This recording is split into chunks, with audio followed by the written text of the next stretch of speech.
En sa qualité de champion, désigné par l'Union africaine pour assurer le suivi de la mise en œuvre de l'agenda 2063, plan d'action pour construire une Afrique prospère et unie à l'horizon 2063, le chef de l'État ivoirien, le président Alassane Ouattara, vient une fois de plus d'assumer pleinement la confiance placée en lui par ses pairs en organisant ce jeudi 15 juillet ici à Abidjan, en collaboration avec la Banque mondiale, la réunion de haut niveau sur la 20e reconstitution des ressources de l'Association internationale de développement, l'IDEA.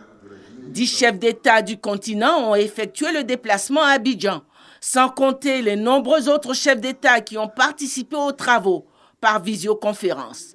Plusieurs délégations ministérielles étaient présentes. La rencontre a enregistré la présence également des hauts responsables de la Banque mondiale. L'objectif de ce sommet d'Abidjan, qui fait suite au sommet sur le financement des économies africaines tenu le 18 mai dernier à Paris, était de faire un plaidoyer auprès des donateurs internationaux afin que l'IDEA, qui est l'institution de la Banque mondiale qui aide les pays les plus pauvres de la planète, soit dotée d'une surface financière conséquente d'au moins 100 milliards de dollars d'ici à la fin 2021,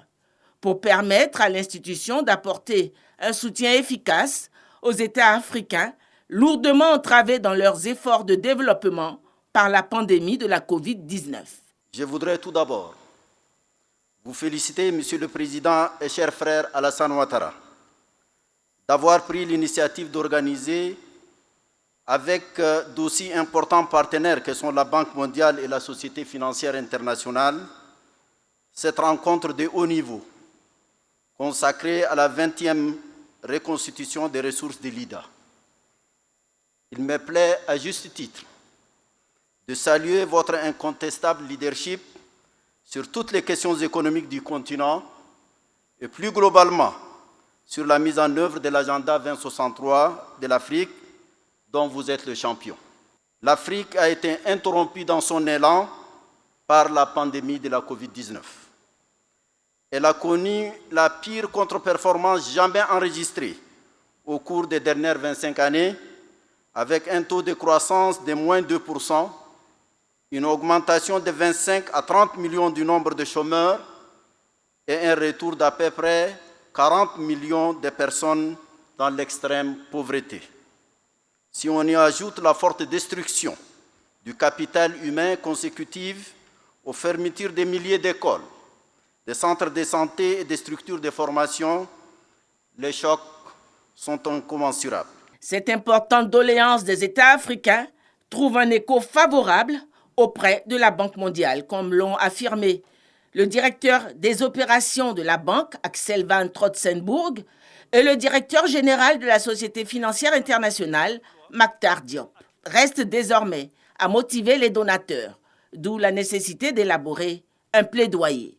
pour présenter les besoins, les projets et démontrer la pertinence de l'aide sollicitée. C'était là l'objectif de ce sommet d'Abidjan. Le président de la République Alassane Ouattara, dans son intervention, a apporté des arguments pertinents pour ce plaidoyer. Je voudrais exprimer mes chaleureux remerciements à mes homologues chefs d'État et de gouvernement qui ont fait le déplacement d'Abidjan pour prendre part à ce rendez-vous hautement important, organisé en collaboration avec la Banque mondiale. Cette rencontre se tient dans un contexte particulièrement difficile, marqué par la pandémie de COVID-19. En effet, la COVID-19 a entraîné une crise sanitaire, sociale, économique sans précédent. Elle a freiné la dynamique de croissance amorcée dans plusieurs régions du monde. Ainsi, l'Afrique subsaharienne a connu en 2020, en plus des attaques terroristes, sa contre-performance, la plus importante jamais enregistrée, alors que la reprise dans les économies avancées sera financée en grande partie par des milliers de milliards de dollars de mesures budgétaires et des politiques monétaires extraordinaires et accommodantes des banques centrales, les pays d'Afrique subsaharienne ne disposent malheureusement pas de la même flexibilité et des mêmes instruments. Et comme j'ai eu l'occasion de le dire à la directrice générale du Fonds monétaire international, je pense que ceci est totalement injuste, que les pays africains soient limités dans leur financement par des plafonds de déficit qui sont totalement irréalistes au regard de la lutte contre le terrorisme,